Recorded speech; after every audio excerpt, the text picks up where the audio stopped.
Bismillahirrahmanirrahim. Assalamualaikum warahmatullahi wabarakatuh. Pada pembelajaran kali ini kita akan memasuki bab kelima, yaitu penyajian data. Nah, dalam penyajian data ini yang akan kita pelajari adalah data dan metode pengambilan data. Ini meliputi jenis-jenis data dan metode pengambilan data. Nah, selanjutnya penyajian data. Nah, penyajian data ini dapat berupa berbentuk tabel dan berbentuk diagram. Ya, ini yang akan kita pelajari. Nah, selanjutnya kita akan mengenal data. Nah, kata data berasal dari bahasa Inggris bersifat majemuk, ya. Nah, dalam data ada datum. Datum adalah keterangan atau informasi yang diperoleh dari suatu objek atau kejadian atau narasumber. Sedangkan data adalah kumpulan dari datum. Nah, jadi di sini dapat disimpulkan data adalah sekumpulan atau informasi yang diperoleh dari hasil pengamatan suatu objek kemudian disajikan secara jelas.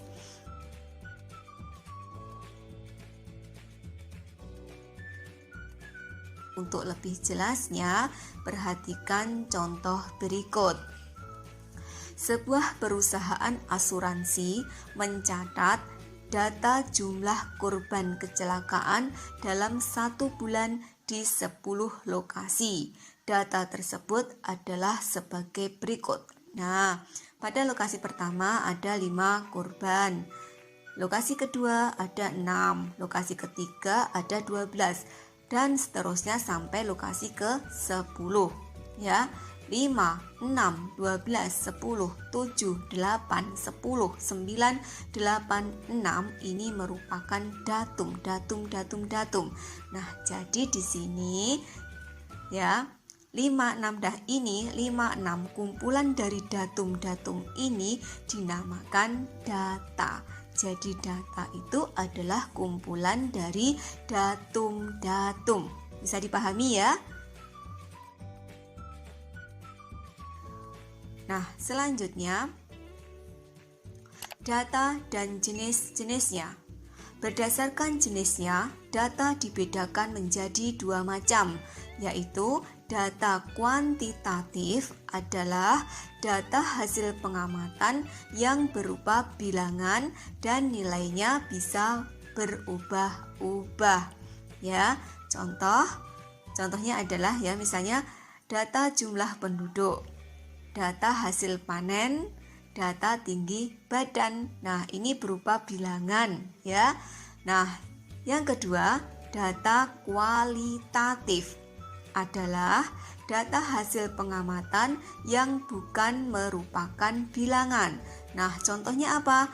Data kegemaran siswa, data pekerjaan penduduk suatu desa, dan masih banyak lagi pokoknya yang bukan berupa bilangan. Itu data kualitatif, ya.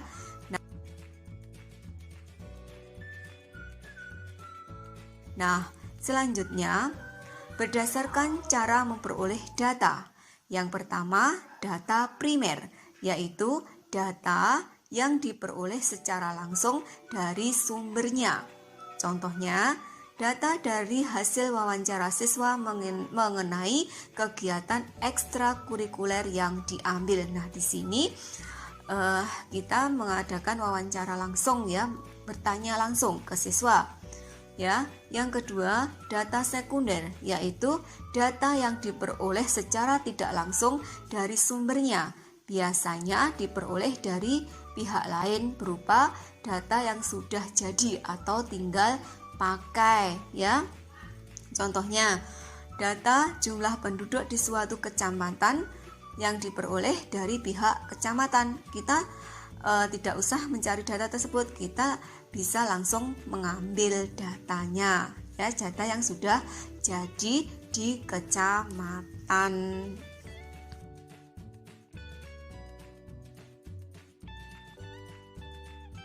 Selanjutnya, metode pengumpulan data. Nah, pengumpulan data, ya, bagaimana kita mengumpulkan data, caranya bagaimana? Itu yang pertama bisa kita lakukan dengan wawancara, ya, yaitu metode pengumpulan data yang dilakukan dengan cara tatap muka dan tanya jawab langsung antara pengumpul data dan narasumber. Ya, misalnya kita ingin mengetahui ketika anak-anak di sekolah itu bagaimana. Nah, di sini kita bisa bertanya langsung ke gurunya ya. Nah, atau misalnya di suatu daerah ada bencana alam. Nah, kita bisa bertanya ke orang yang ada di daerah tersebut sebagai saksinya ya. Kapan kejadiannya, jumlah korbannya berapa, bagaimana keadaannya saat itu. Nah, jadi di sini kita benar-benar bertanya langsung ke orangnya, ya. Nah, setelah kita melakukan wawancara, kemudian kita catat hasil wawancara tersebut, ya.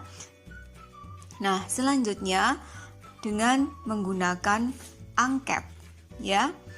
Nah, angket yaitu metode pengumpulan data yang dilakukan dengan jalan mengajukan seperangkat pertanyaan kepada responden atau sumber data. Biasanya menggunakan kuesioner. Nah, tahu kuesioner ya anak-anak? Yaitu sejumlah pertanyaan tertulis yang harus dijawab oleh responden. Nah, misalnya ada surat pernyataan yang berisi puas, tidak puas, boleh atau tidak, setuju atau tidak, ya, itu. Nah, jadi angket ini bukan lagi secara langsung ya, tapi kita memberikan kertas untuk diisi, itu ya. Nah, selanjutnya dengan observasi. Nah, yaitu suatu metode pengumpulan data yang dilakukan melalui pengamatan langsung terhadap objek yang sedang diteliti. Nah, misalnya kita ingin mengetahui tinggi badan. Nah, di sini kita melakukan pengukuran langsung diukur itu ya. Nah, jadi kita benar-benar mengamati, mengukur, menimbang berat badan. Nah, kita melakukan sendiri, menimbang sendiri, mengukur sendiri. Nah, itu namanya observasi, ya. Itu.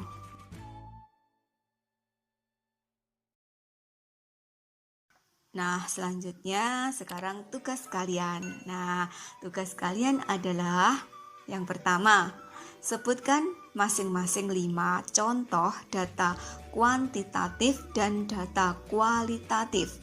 Nah, sertakan alasan mengapa data-data tersebut merupakan data kuantitatif atau kualitatif. Ngerti ya? Setelah kalian sebutkan, oh ini data kuantitatif. Nah, alasannya apa? Nah, itu. Yang kedua, lakukan kegiatan berikut sesuai perintahnya. Nah, perintahnya apa? Bertanyalah kepada 10 orang temanmu tentang hal-hal berikut. Nah, yang akan kalian tanyakan apa? Nama lengkap, tanggal lahir, anak keberapa, jumlah saudara kandung. Nah, selanjutnya isikan jawaban mereka ke dalam daftar berbentuk tabel seperti berikut ini. Nah, seperti ini. Nah, jadi kalian buat tabel ya. Nah, ada nomor, nama lengkap, tanggal lahir, anak ke, jumlah saudara kandung. Nah, ini mulai nomor 1 siapa namanya sampai dengan anak yang ke-10. Nah, ini yang wajib kalian tanyai itu adalah teman kalian satu kelas ya, biar kalian lebih kenal lagi dengan teman-temanmu ya. Nah, setelah itu, nah perhatikan. Nah, selanjutnya tugas ini kalian kerjakan di kertas folio bergaris, diberi nama, disusun yang bagus. Ingat, enggak ini tabelnya ini harus digaris yang rapi. Nah, demikianlah anak-anakku pembelajaran kali ini. Mudah-mudahan bermanfaat. Tetap semangat. Akhirnya, wassalamualaikum warahmatullahi wabarakatuh.